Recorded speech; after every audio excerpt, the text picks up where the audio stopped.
Man, the way the ball was flying out of the trop, I think I was ready to drive down there and grab a bat against the Rays pitching. I don't know what's going on. We'll talk about that. They've now not had a great homestand, to say the least. They get bashed a little bit around by Toronto, so we'll get to that in just a minute. Want to talk about the Buccaneers, in particular Baker Mayfield.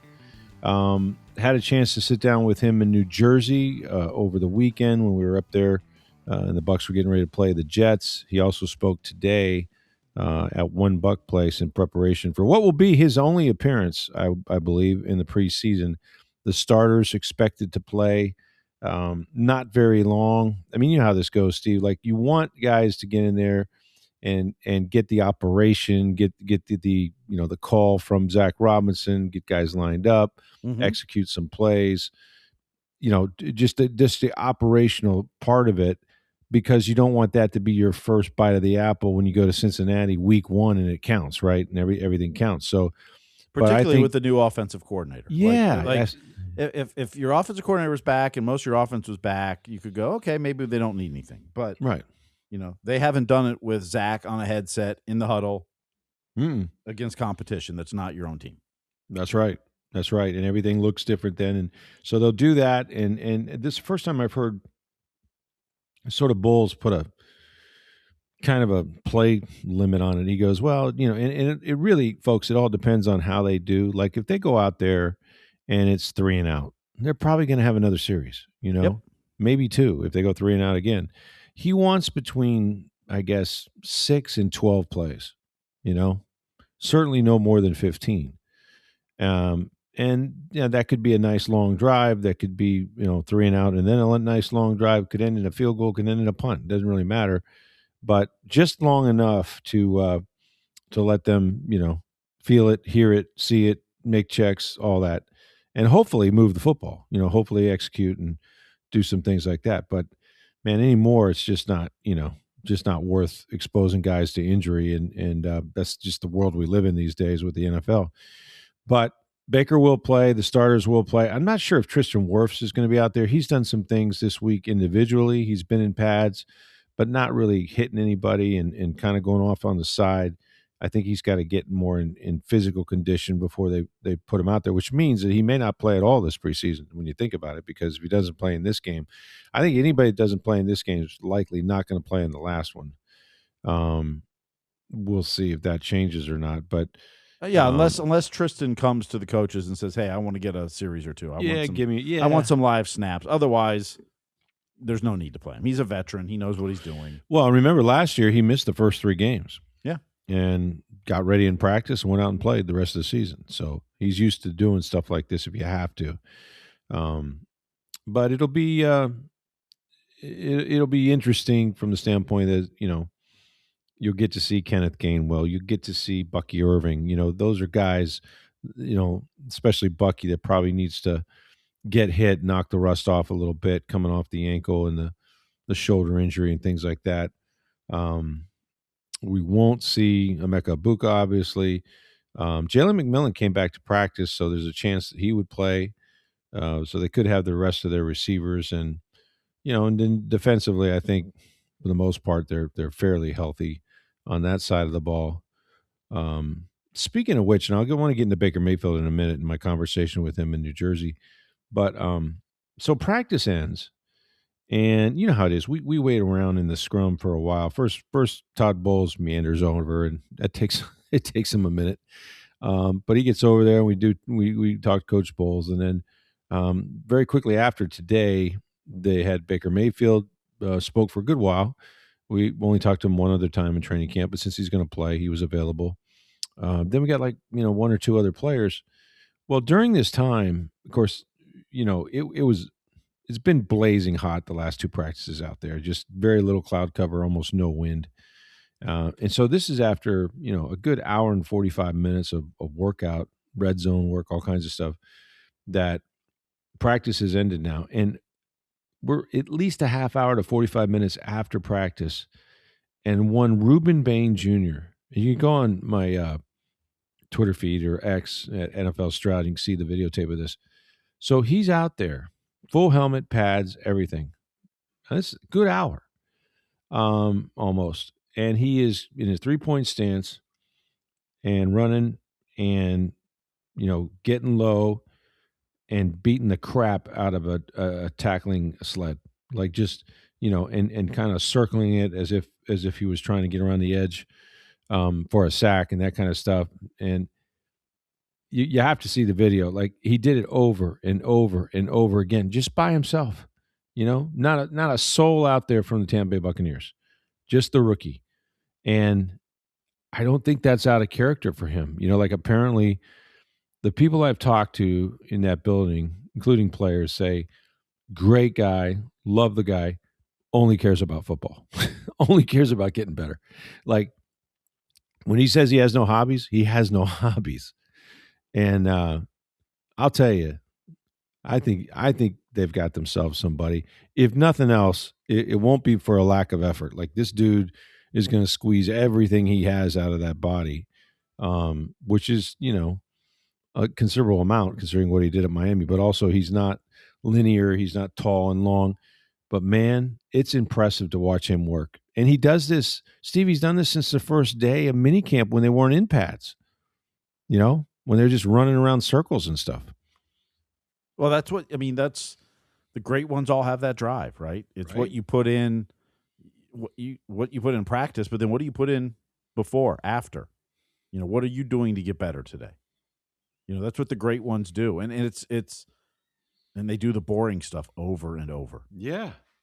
Technique. He was very, with his hands just right, his placement, his his lean, just everything he was doing was just trying to be as technically sound as he could be and explosive out of the stance and just really, grinding on fundamentals, and the great ones, whether you're talking about a Kobe Bryant or Michael Jordan, like they have that, for lack of a better term, that Mamba mentality, right? Where, and Kobe used to say this, like he would show up and he goes, wherever I was practicing, it could be the dream team, whatever it was, like by the time I got to practice, I had already worked out, 90 minutes, whatever it is, taking this many shots. He goes, no one in that day was going to outwork me that day because I had such a head start and I did it every day. Like he just wanted to get a little bit better, a little bit better, a little bit better.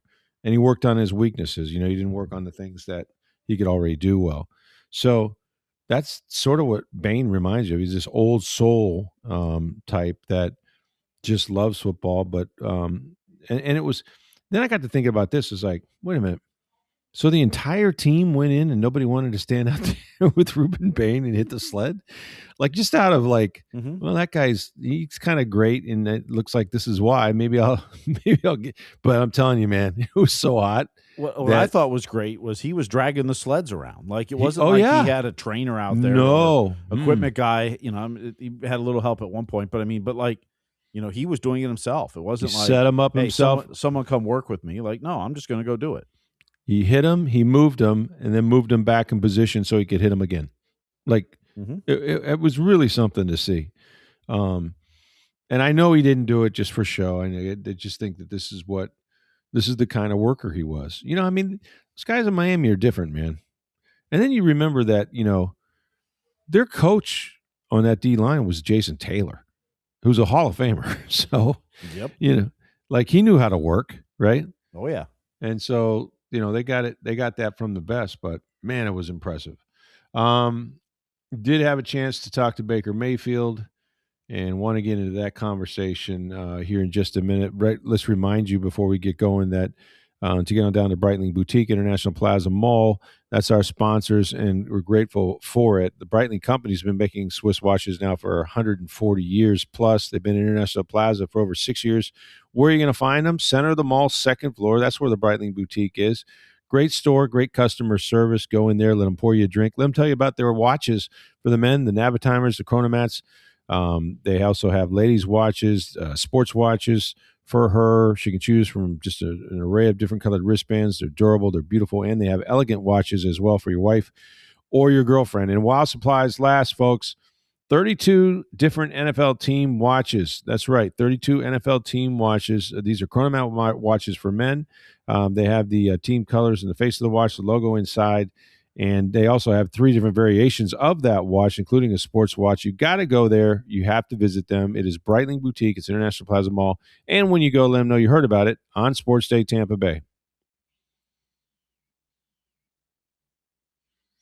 All right, so I had a chance in New Jersey to, and this is one of the favorite things I do each year. If I'm fortunate enough to go on a road trip and they have joint practices, they usually practice 1 or 2 days, and then there's a day in between that and the game, which in this case it was a Thursday afternoon or Friday, Thursday afternoon because they played on Friday night. And then they do a walkthrough with just their own club in the morning, and it takes about an hour and a half. So by 10:30 or so, they're on their way back on the buses. And because I'm in the hotel and they're relaxed and they don't have anything else to do that day, they bring the food trucks out and whatnot. But a lot of the guys stick around. Some might have gone into New York. I think that's where we saw Mayfield later that day at a Yankees game or something. I don't know if him and Wirfs went or what happened, but I think that was the day after the game. I think they stayed. Was that after? Okay.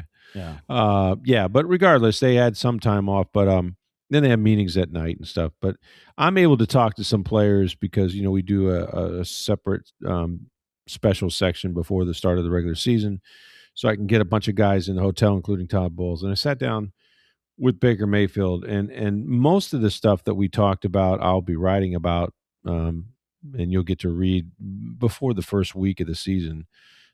It's never disappointing. He's so introspective, so self-critical and aware. And I got enough information to actually write a couple of stories. And the one that I want you guys to check out in the Tampa Bay Times and on TampaBay.com is getting a lot of follows. I think over 500,000 people have read it already, just from X alone. But when we all saw the Netflix series Quarterback, and Baker is alone at his, well, he's not alone, but he's sitting alone on the island of his home in Davis Islands, and his wife and his daughter and I guess presumably his son are in the other room. They're kind of leaving him alone to watch the Saints and the Falcons, and if the Saints win, the Bucs going to finish with the same 8-9 record, are going to make the playoffs virtue of tiebreaker. If they lose, Bucs are out of the playoffs, and the Carolina Panthers, who they just beat the day before, are now the NFC South champions. Well, we kind of know how it went. Tyler Shuck looked like he was going to upset the Falcons, and he didn't. And the story kind of starts there with we've seen that moment captured on videotape, but just Baker,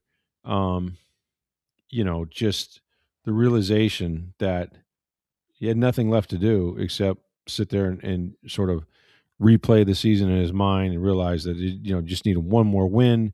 Maybe if he doesn't make this throw here, but they had let it slip away. And so there's a lot of introspection. There's a lot of remorse and stuff like that. And then he goes on to talk about, you got to flip the page. Like, you got to begin to heal up and look forward to what's next, right? You can't do anything about this year. A lot of guys got experience and so on and so forth. So, but he had to confront all of it, including the fact that he had taken quite a beating, and eight different injuries, 7 injuries in an illness, something like that, throughout the season really affected him. But what he talked about was healing.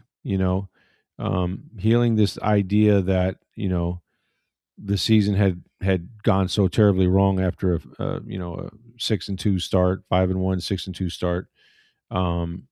Healing physically, which was a huge part of it, because I mentioned the injuries. He was really beat the hell up. You see that in the Netflix series. But his trainer, his body man, Dave Matthews, not the singer, he's been with him since Cleveland. And he will come down and he knows Baker, and it's almost like an Alex Guerrero type thing, it feels like, to the point where they even though he didn't have a TB12, or a BM6 or whatever you would call it, he would have a bunch of players over, and they started getting treatment from Matthews as well, and they were all just in Baker's living room, and sometimes the kiddos would be running around, stuff like that. So it just got to be what they did. But man, you talk about the injuries, that he had, that he was dealing with. It was tough. I mean, he had the right knee bone bruise that he got in Houston, and it re-aggravated again in Detroit. He had the MCL and the PCL sprain that he got in Texas. Right biceps contusion. That's the one where the arm turns purple when you watch the Netflix series. He's got a sleeve on his arm. Couldn't practice to the last day. That happened in week 3 against the Jets. And that impacted his throwing, his velocity, his accuracy. Had the left shoulder. The biggest injury was the left shoulder AC joint sprain that cost him the second half of the loss to the Rams. And that's one where he then questions whether he should have played the next week against Arizona or not, but he did. And he explains why. Had the oblique, had a foot and toe injury, had an illness. And he said that it must have been a lot of fun for you on Monday or whenever you woke up. He goes, yeah, it was really like putting Mr. Potato Head back together on Monday. But he had his body guy. He had Dave Matthews, and Dave would come over and do all those magic things, and Tristan and Luke and Chris Godwin and Bucky would also hang out. And he said it just got to be kind of a fun little thing. But having said all that, the other part of his healing had to do with his family, and we all remember. I think it was about 2 or 3 years ago, maybe the first year that he was actually a Buccaneer and he signed for just a 1 year, $4 million, I believe. Still hadn't made any huge money yet. Made rookie, contract money in Cleveland, then went on to a couple of other teams as a veteran. But he signed here for just $4 million, which is virtually nothing for a starting quarterback. But he talked about the family fracture that he had to heal from as well. And the story goes that he and his wife, Emily, they sought an audit for millions of dollars that had flowed unauthorized from their accounts into business connected to Baker's father and his brother. And they discovered that, several years ago, it led to this settlement with a group called Camwood Capital Management Group that his brother and his father were part of. Then there was another lawsuit where Mayfield believed that the agreement was not honored. They defendants were supposed to pay back $11.741 million to Baker. But that, as you can imagine, caused immense pressure and stress and fractured relationships with the people that raised him, with his brother, with his mom, with his dad. And he told me, we got to talking about it. And of course, he's a father now of 2. But he told me, he said, in the past few months, I've been reconnected with my family. It's been good. Also, for them to have 2 grandbabies, it's tough. What's in the past is in the past. Emily and I took Kova, their daughter, down right around her first birthday. That would have been last April, not this past April, April 2025. First time they met her, and you could tell it just melted them. And he said this about himself and his mom and dad. He said, you can't put yourself on a pedestal and act like I haven't made mistakes in my life. I have the ability to forgive, and that's what I wanted to get across. But we're here, and the door is open. In the past few months, we've made good progress and began reconnecting. And, when I think about what it takes to be a professional athlete, the sacrifice, the relationships you have when you start to make a ton of money, the people you want to take care of, the people who may take advantage of you, and in this case, it seems as if at least some accounting for his money was not up to par. But there is so much pressure. I mean, as John Gruden used to say, I tell you what, man, pressure will burst the pipe. It will, and it'll also break you mentally, and it'll make people do crazy things sometimes. But imagine adding to that, right? A pile of money, an investment that you can't get an accounting for, and some of that can be traced back to your family, your father, your dad, some firm. I mean, I can't imagine the stress that would cause on yourself, on your marriage, on your relationships. Like, he's been dealing with this for a long time, a Well, very and long time. you hope this, and kids and grandkids can kind of do this and bring families together. But, you also hope it kind of gives him some peace, and Exactly. it's one less thing he's worried about. And It's got to be an immense relief to him, to reconnect. I'm sure there's still some things to mend, and there is. It's not. They're just starting. Shangri-La yet, but no.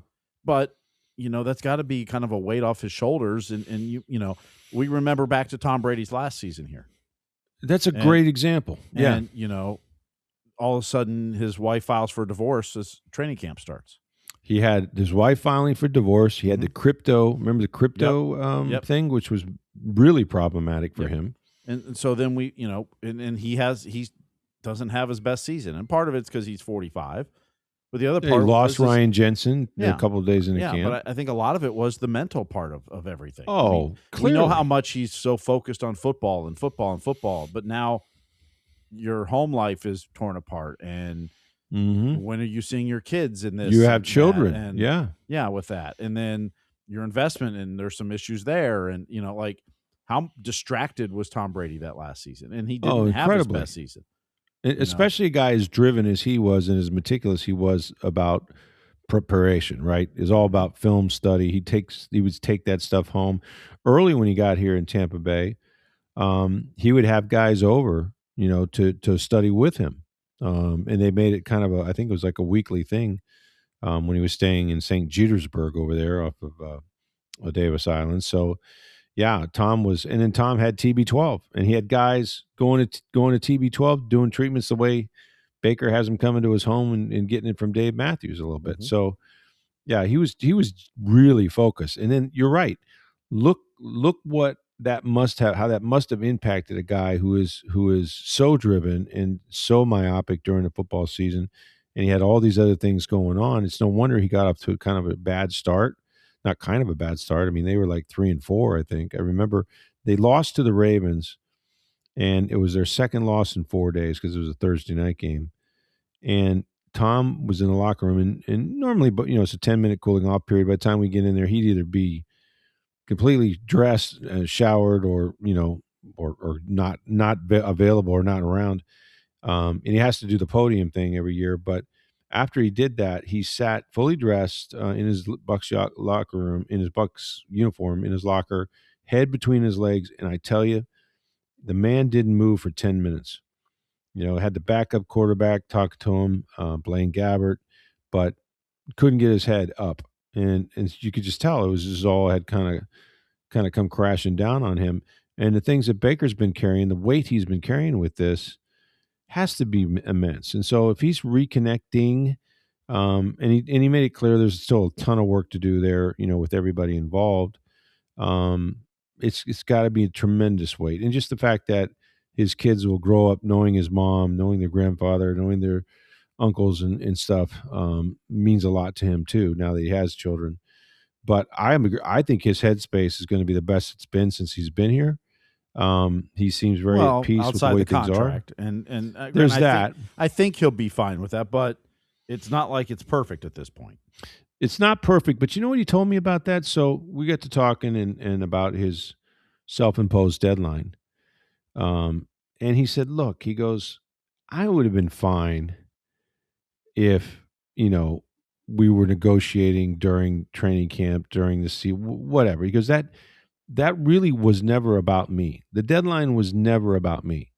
He said, I set the deadline because I could have rolled with it. He goes, I set the deadline so that my teammates could put it behind them, so that they didn't have to be asked the questions and, wondering what was going on. Like, I just wanted them to be focused because I think, and he says this before, but he goes, I think we have a chance to win the Super Bowl.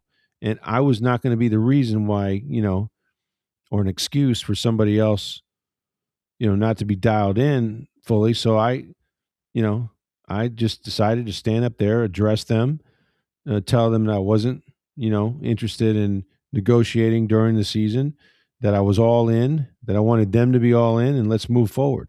And he really made it sound like, hey, I'm mentally tough enough to do both. I can walk and chew gum, but I'm not going to be the reason, or my situation's not going to be the reason that other people may not play well or get distracted or what have you. So he kind of did it thinking it was for the team's good, more than his, because he says I could have handled it.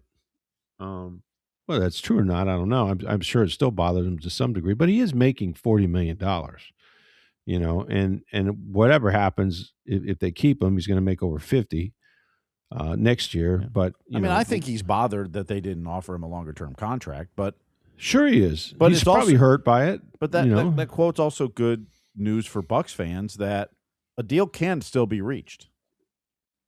100%. I believe that's true. And we've always said that, with the agent and that, but he's willing to talk through the season. He set the deadline so that, he doesn't have to answer questions, that every open locker room isn't, what about Baker's contract? What about Baker's contract? What about Baker's contract? That's it.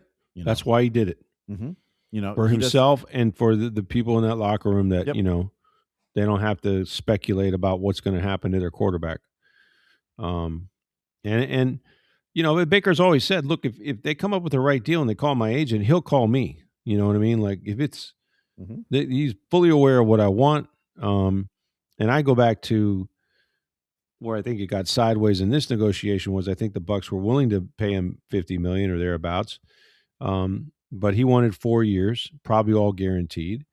He's 31. He would have been 35 when the contract was over. And then he said, okay, you're not going to do 4. We'll come down. We'll come down to 3. We'll meet you. We'll do 3. And they said, no, all we got is 2. And that's what really got to him. It was like he moved from 4 to 3 and they didn't move at all. Mm-hmm. And they would offer only 2 years, guaranteed at least, from what I understand. Now, we'll see what the deal ultimately looks like, because I don't think Baker Mayfield's going anywhere, certainly not this year. And if he plays halfway decent like he did last year, the year before, certainly, like when Liam Cohen was here, they'll just franchise him, and then he won't be going anywhere there. They could do that twice. So there's not much upside for Baker at this point, but I thought it was interesting. He said, deadline, yeah, I would have been fine. I'd have been fine without one. It wouldn't have mattered to me. I'm going to ball anyway. But I wanted the rest of those guys to know that, training camp has begun. I'm all in. I'm not thinking about anything else. I just want to get better. I want to win. I want us all to have that mentality. And if we do, we're going to be pretty good. So that's what that was about. He also today, and I haven't written a lot of this, and so you have to wait until the special session comes out. I'll say this. He's really happy with the guys they brought in on defense.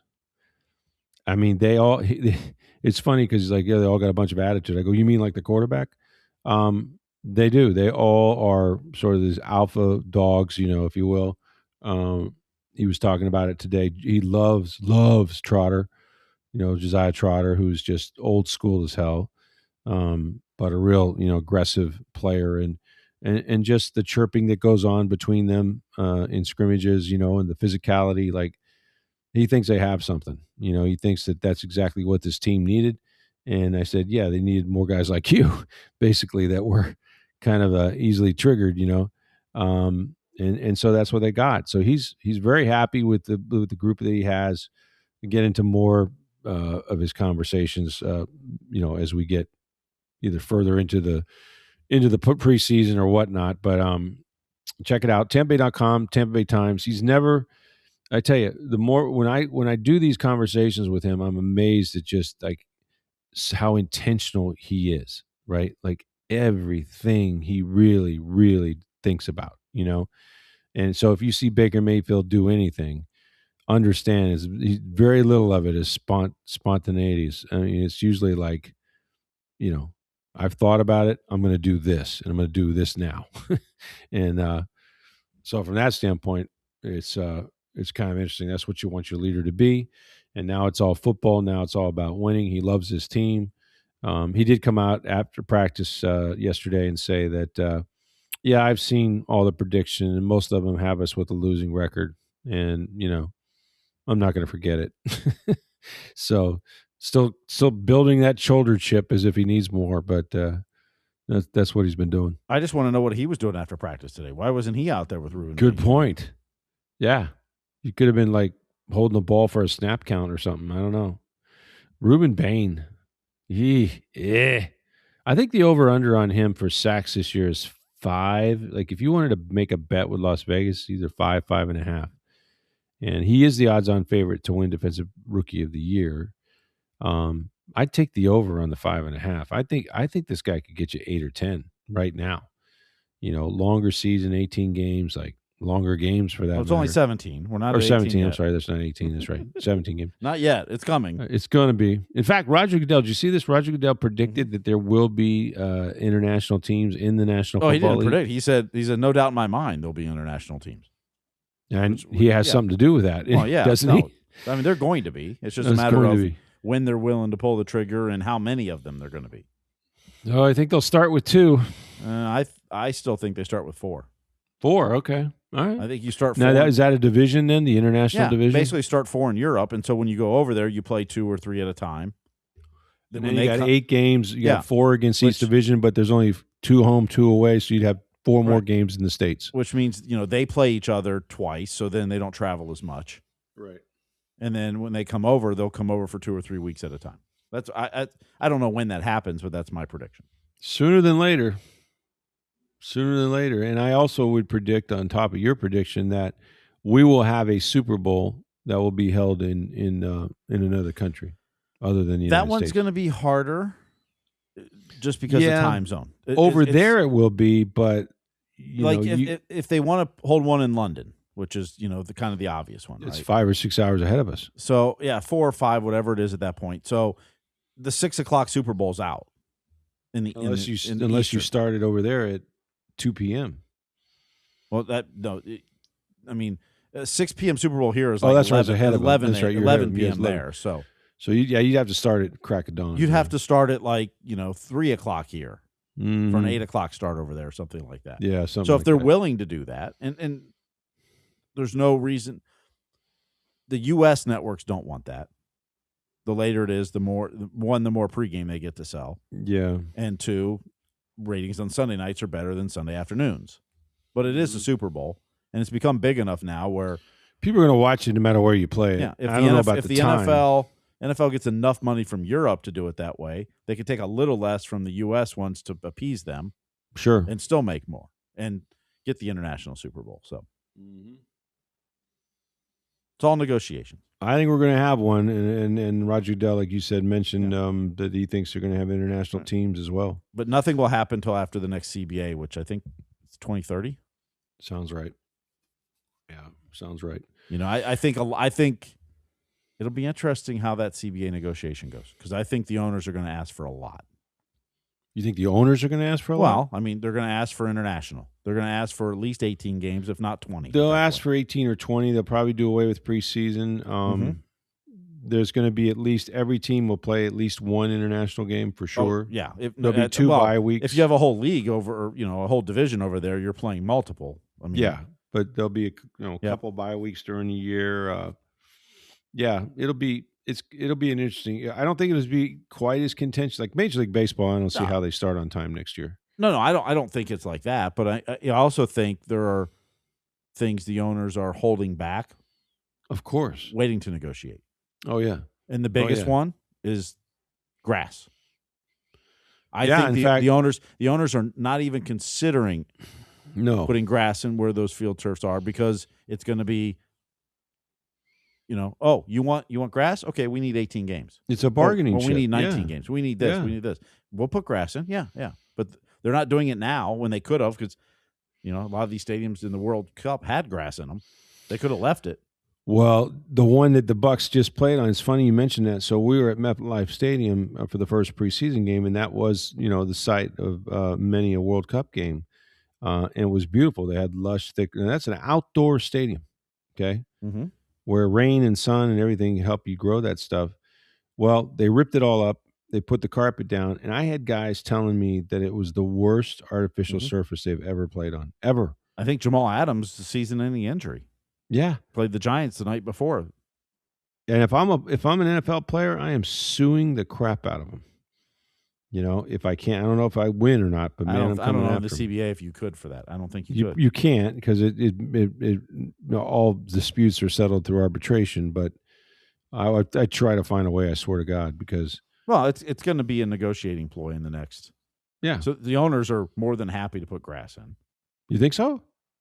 If they're going to get 18 games, they're going to get this, they're going to get this. Yeah, they'll put grass in. Like, but they're holding it. They're not going to give it to the players for free. Right. So they're holding it now. Hard to maintain, very expensive, but sure, it will cost them a little more, but the amount of money they're going to get based on what they're going to get from the players back will more than make up for that. Yeah. For the teams that still have turf. It's probably true. Probably too. Tampa Bay Rays just decided not to pitch at the Trop anymore. They actually hit. They had 13 hits. Yeah. But they were all singles. It was singles night at the Trop. What the hell? The second most hits the Rays have ever had in a game without getting an extra base hit. Gosh. In 1999, they had 14 hits once. No singles. Bueno. Where's the power, man? Chicks dig the long ball. That was not the Rays tonight. It's funny. You can win 9 in a row, come home and lose, 4 out of 5? Yep. Sheesh. Where they had been almost unstoppable. But, part of it, too, is Baltimore and Toronto were both in the wild card hunt. They're right there. Yeah. No, they're playing to win, man. Was the third wild card. Toronto was a game back. Like, these are playoff games for those teams. It's not for the Rays right now. I know. No, it's not an excuse. The Rays need to figure out a way to pitch better, for sure. It's weird that the pitching is what just kind of just stopped. It's like I saw our good friend Evan Klosky had a tweet, and I don't remember the exact numbers and dates, but there was a 9-game stretch. I think it was late May, early June. I think the Angels were in town, the Tigers were in town. Yeah. And the Rays pitching just the Angels, I think 2 out of the 3 games hit more than 10 runs.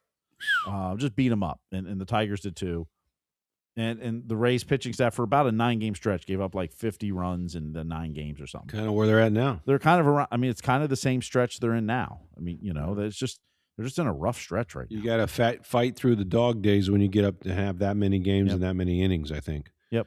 And the biggest problem is they don't have another off day till Monday.